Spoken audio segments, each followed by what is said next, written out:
ভূমিধসে বিপর্যস্ত পাহাড় লাইন, নিরাপত্তার কারণে পাহাড় লাইনের একাধিক ট্রেন বাতিল করল রেল কর্তৃপক্ষ। আজ আরও দুটি গুরুত্বপূর্ণ ট্রেন বাতিল করার পাশাপাশি কয়েকটি ট্রেন আংশিক বাতিল করা হয়েছে। যাত্রীদের সুবিধার্থে গুয়াহাটি, লামডিং, শিলচর, বদরপুর এবং আগরতলা স্টেশনে খোলা হয়েছে হেল্প ডেস্ক। রেল যাত্রার আগে স্টেশনের হেল্প ডেস্ক বা অফিসিয়াল ওয়েবসাইট থেকে তথ্য নিয়ে নেওয়ার পরামর্শ দিয়েছে রেল কর্তৃপক্ষ। দ্রুত রেল লাইনের পুনর্নির্মাণ এবং পরিষেবা স্বাভাবিক করতে কাজ করছে রেল বিভাগ। পাহাড়ি অঞ্চলে টানা বৃষ্টির জেরে ফের ভূমিধসের ঘটনা প্রভাব পড়েছে এবার রেল পরিষেবায়। যাত্রীদের নিরাপত্তার কারণে আজ বুধবার রেল বিভাগ থেকে একটি প্রেস বিবৃতিতে জানানো হয়েছে যে লামডিং বিভাগের মুফা দিহাকু স্টেশনের মধ্যবর্তী স্থানে সেখানে রেল ট্র্যাকের উপর পাহাড় থেকে প্রচুর পরিমাণে মাটি, কাদা, পাথর ইত্যাদি পড়ে যাওয়ার কারণে লামডিং বদরপুর পার্বত্য অংশের রেল সেখানে ট্রেন চলাচল ব্যাহত হয়েছে। যাত্রী সাধারণের নিরাপত্তা সেখানে নিশ্চিত করার জন্য ধ্বংসাবশেষ সরানো না পর্যন্ত রেলপথে ট্রেন চলাচল স্থগিত রাখা হয়েছে। বিভিন্ন যন্ত্রপাতি এবং পর্যাপ্ত জনবল ব্যবহার করে ঘটনাস্থলে মেরামতের কাজ শুরু হয়েছে। যুদ্ধকালীন তৎপরতায় রেল ট্র্যাকের উপর থেকে সেখানে ধসে পড়া সেই মাটি, কাদা ইত্যাদি সরানোর কাজ চলছে। যাত্রীদের সুবিধার জন্য গুয়াহাটি, লামডিং, শিলচর, বদরপুর এবং আগরতলা স্টেশনে যাত্রীদের সুবিধায় হেল্প ডেস্ক খোলা হয়েছে। রেল বিভাগ থেকে বারবার জানানো হয়েছে যে রেল যাত্রার আগে স্টেশনের হেল্প ডেস্ক বা অফিসিয়াল ওয়েবসাইট থেকে তথ্য নিয়ে তারপর যাত্রীরা যাতে রেল যাত্রার জন্য বের হন। বিভিন্ন পরামর্শ দেওয়া হয়েছে রেল কর্তৃপক্ষের কারণ আবহাওয়ার কারণে বৃষ্টিপাতের জেরে লাগাতার ধস নামছে পাহাড়ি অঞ্চলে, আর যার ফলে ভূমিধসে রেল ট্র্যাক বিপর্যস্ত হয়ে রেল পরিষেবা ব্যাহত হয়েছে বিভিন্ন জায়গায়। এবার দর্শকদেরকে জানাবো যে ভূমিধসের কারণে যে দুটি গুরুত্বপূর্ণ রেল আজ বাতিল করা হয়েছে কর্তৃপক্ষের পক্ষ থেকে, সেই দুটি ট্রেন হচ্ছে 11 জুলাইয়ে যাত্রা শুরু করা 12503 এসএমভিটি বেঙ্গালুরু আগরতলা হামসফর এক্সপ্রেস কিন্তু বাতিল করা হয়েছে।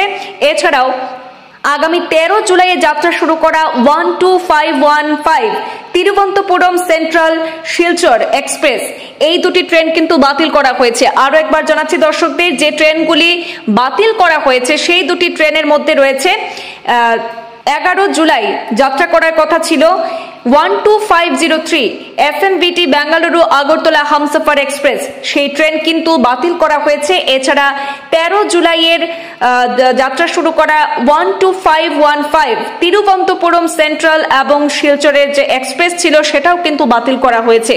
পাহাড় লাইনে ধস পড়ার কারণে কিন্তু বেশ কয়েকটি ট্রেন আংশিক বাতিলও করা হয়েছে। যে ট্রেনগুলি আংশিক বাতিল করা হয়েছে সেগুলির মধ্যে রয়েছে 8 জুলাইয়ে যাত্রা করা 13173 নম্বরের শিয়ালদা সাব্রুম কাঞ্চনজঙ্ঘা এক্সপ্রেস কিন্তু লামডিং এ সংক্ষিপ্তভাবে বন্ধ থাকবে এবং লামডিং ও সাব্রুমের মধ্যে আংশিকভাবে বাতিল থাকবে এই ট্রেনটি।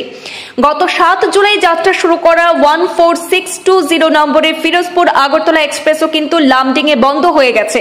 এছাড়া আজ 9 জুলাইয়ের যাত্রা করা 13176 শিলচর শিয়ালদা কাঞ্চনজঙ্ঘা এক্সপ্রেসও কিন্তু আংশিক বাতিল করা হয়েছে। শিলচর এবং লামডিং এর মধ্যে আংশিকভাবে বাতিল থাকবে শিলচর শিয়ালদা 13176 নম্বরের এই ট্রেনটি। এছাড়াও যেগুলি আংশিক বাতিল রয়েছে সেগুলির মধ্যে রয়েছে 12520 আগরতলা লোকমান্য তিলক টার্মিনাস এক্সপ্রেস, 10 জুলাই যাত্রা করার কথা ছিল, সেটাও কিন্তু আংশিক বাতিল করা হয়েছে রেল কর্তৃপক্ষের পক্ষ থেকে। এছাড়া রয়েছে 12508 শিয়ালদা তিরুবনন্তপুরম সেন্ট্রাল এক্সপ্রেস, সেটিও আগামীকাল 10 জুলাই যাত্রা করার কথা ছিল, সেটিও কিন্তু আংশিকভাবে বাতিল করা হয়েছে। এছাড়া 14619 আগরতলা ফিরোজপুর ক্যান্টনমেন্ট এক্সপ্রেস, সেটিও আগামীকাল 10 জুলাই যাত্রা শুরু করার কথা ছিল, সেটাকেও আংশিকভাবে বাতিল করেছে রেল কর্তৃপক্ষ। বারবার রেল কর্তৃপক্ষ থেকে জানানো হয়েছে যে যাত্রা শুরু করার আগে, অর্থাৎ রেল যাত্রীরা যাত্রা শুরু করার আগে অবশ্যই আপনারা সেখানে স্টেশনের যে হেল্প ডেস্ক বা অফিসিয়াল ওয়েবসাইট রয়েছে সেখান থেকে তথ্য নিয়ে তারপর আপনারা যাত্রা শুরু করার জন্য বারবার পরামর্শ দেওয়া হচ্ছে। কারণ বারবার ভূমিধসের কারণে কিন্তু বিপর্যস্ত হয়ে পড়েছে পাহাড় লাইন। নিরাপত্তার কারণে পাহাড় লাইনের একাধিক ট্রেন বাতিল করেছে রেল কর্তৃপক্ষ এবং আংশিকও বাতিল করা হয়েছে বিভিন্ন রেল। যাত্রীদের সুবিধার্থে শিলচর, বদরপুর, গুয়াহাটি, লামডিং এবং আগরতলা স্টেশনে হেল্প ডেস্কও খোলা হয়েছে। সেখান থেকে আপনারা তথ্য নিয়ে তারপর যাত্রা শুরু করতে পারবেন এবং দ্রুত লাইনের পুনর্নির্মাণ এবং পরিষেবা স্বাভাবিক করার জন্য রেল বিভাগ দ্রুত উদ্ধার কাজ চালিয়ে যাচ্ছে।